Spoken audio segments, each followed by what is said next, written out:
Panda and Polar Bear by Matthew J. Bake.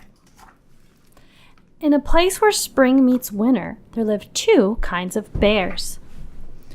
Where it was green and grassy lived the panda bears, and where it was white and wintry lived the polar bears. But in between loomed a tall, steep, and slippery cliff.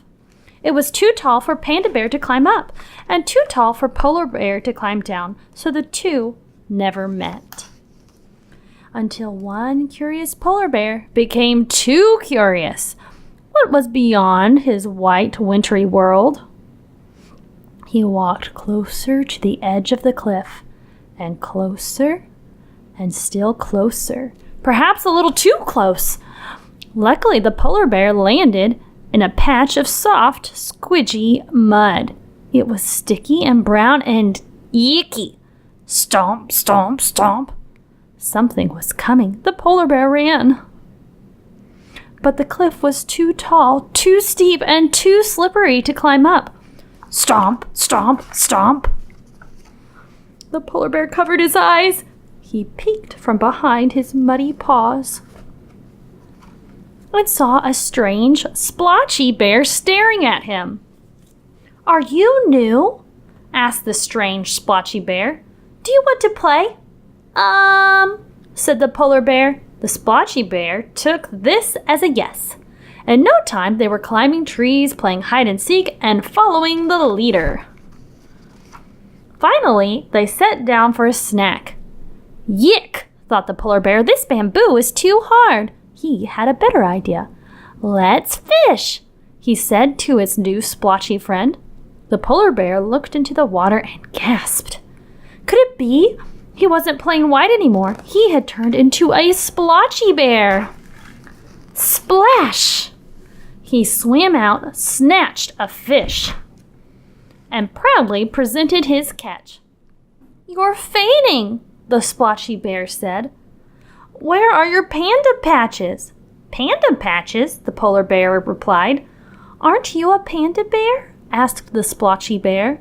"No," he said quietly, "I'm a polar bear. I'm all white, just like snow." He sighed. What terrifically splotchy panda bear would want to be friends with a plain white polar bear? But the panda's face brightened.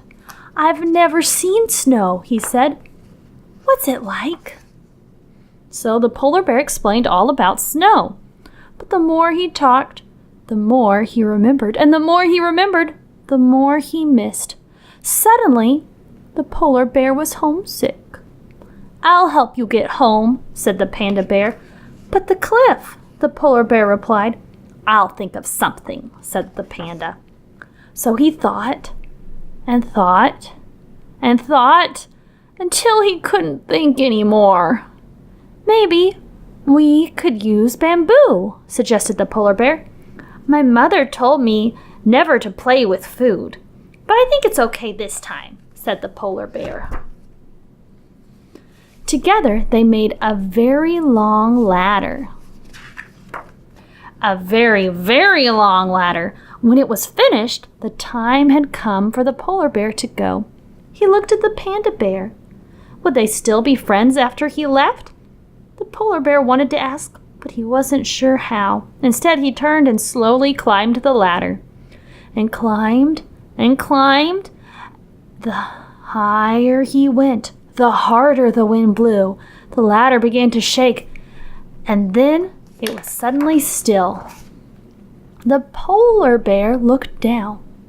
There was the panda bear holding on to the ladder with all his might.